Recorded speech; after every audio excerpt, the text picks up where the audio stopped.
A bartender is the aristocrat of the working class. He can make all kinds of moves if he's smart. There are investors out there. There are angels. There are suckers. There are rich women with nothing to do with their money. You can stand in this bar and you can be struck by lightning. I've seen it happen.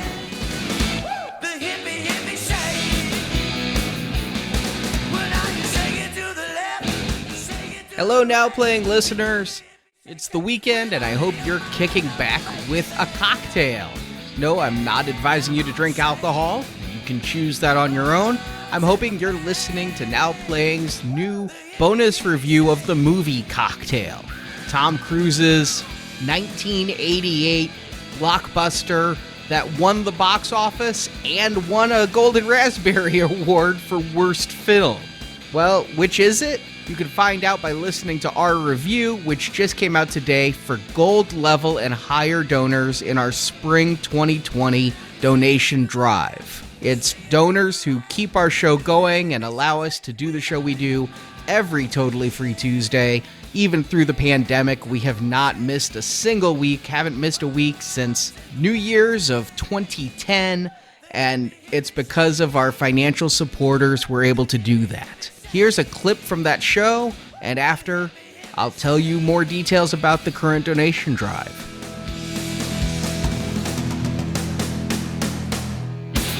Yeah, I'm sorry. In the interview process for a bartender, how do you make a martini? That should be question number one, like the most basic. And he doesn't even know how to do that.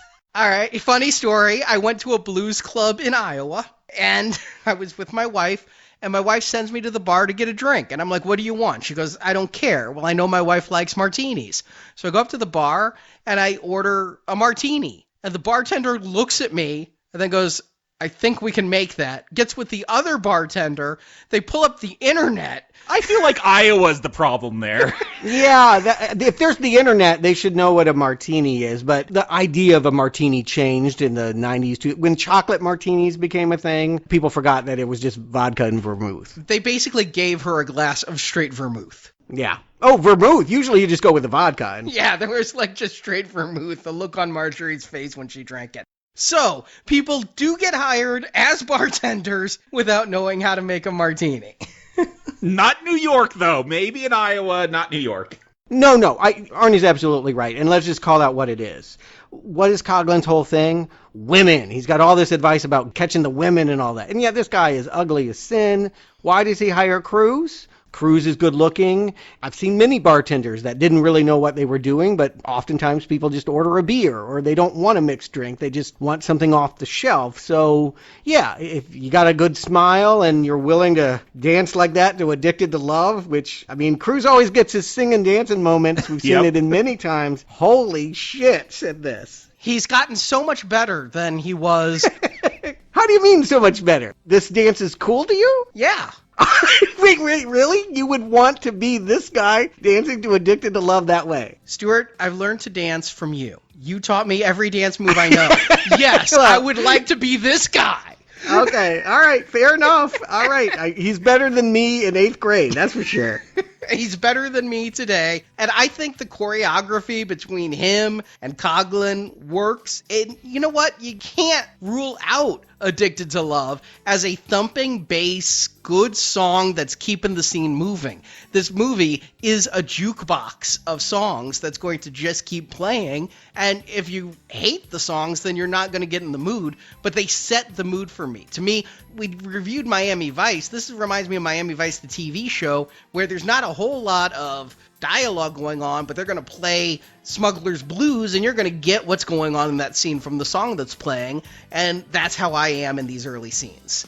But now that you've mentioned it's Fridays, wow, I now understand why the waitresses are wearing those red and white shirts. So you're not laughing? Like, this is not funny to you? The only thing's funnier when Coughlin tells a joke. I mean, why would it be funny? It's campy in the same way that, like, a blaxploitation or disco movie from the 70s would be funny a decade later. This is like, oh my God, what were we thinking if this was ever cool? I just have a smile on my face because it is kind of cool and it's fun. Maybe it's because I'm not a bar person.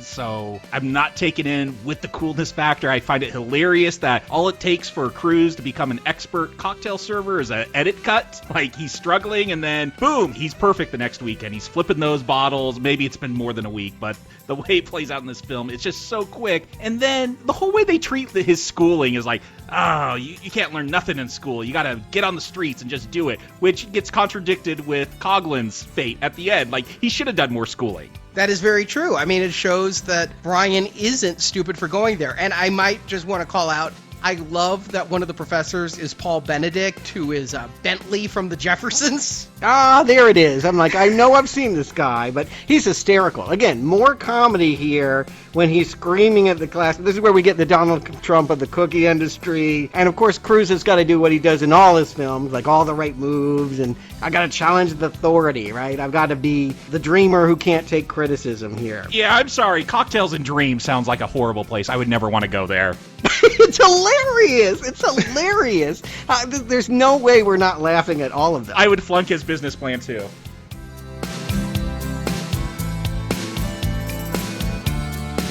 To hear that entire show, head to nowplayingpodcast.com/donate. There you'll see details on how you can become a patron or a donor. If you're a patron of $10 or more, you get access to almost 40 exclusive reviews that are only for patrons.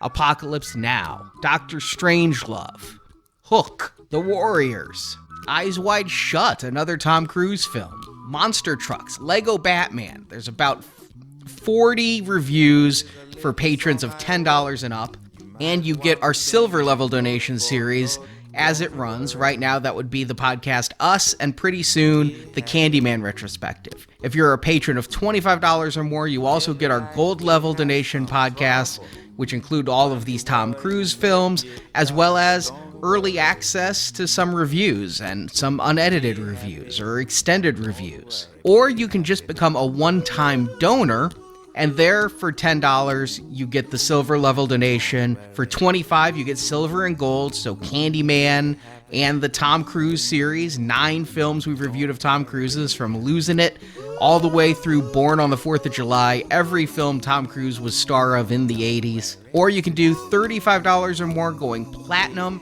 and get what our donors have voted for. Sleepaway Camp is that retrospective series. Brock is coming back to join Stuart and I as we go camping with another 80s slasher classic. So 5 movies there. Then, because when we started the donation drive, we thought movies would still be coming out this summer, we have Ghostbusters and The Purge at even higher levels, and you can get those. You'll get all the installments we've done in the past, the first handful of Purge films, the first 3 Ghostbusters movies.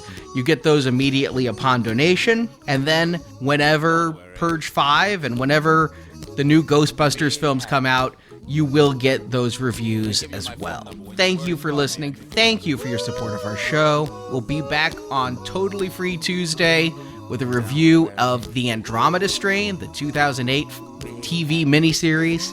Until then, don't worry, be happy.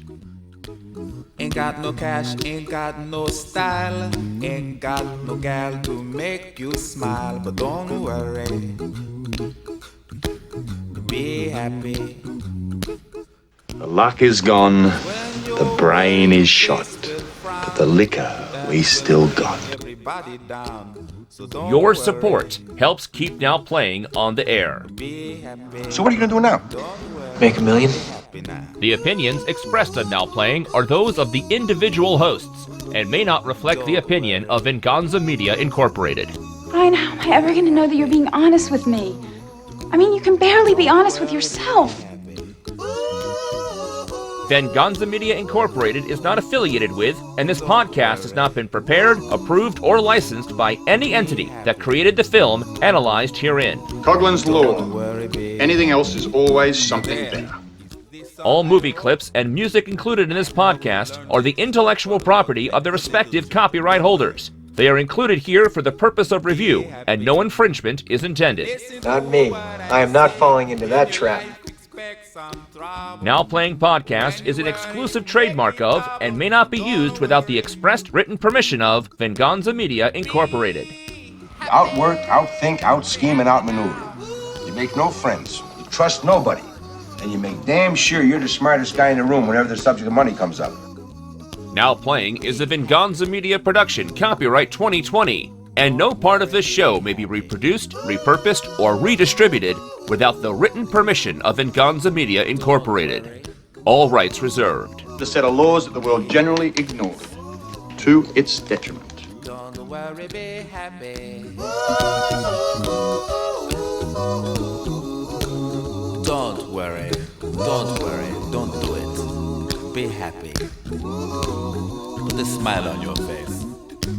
Don't bring everybody down like this. Well, Don't worry. bye. It has been an adventure.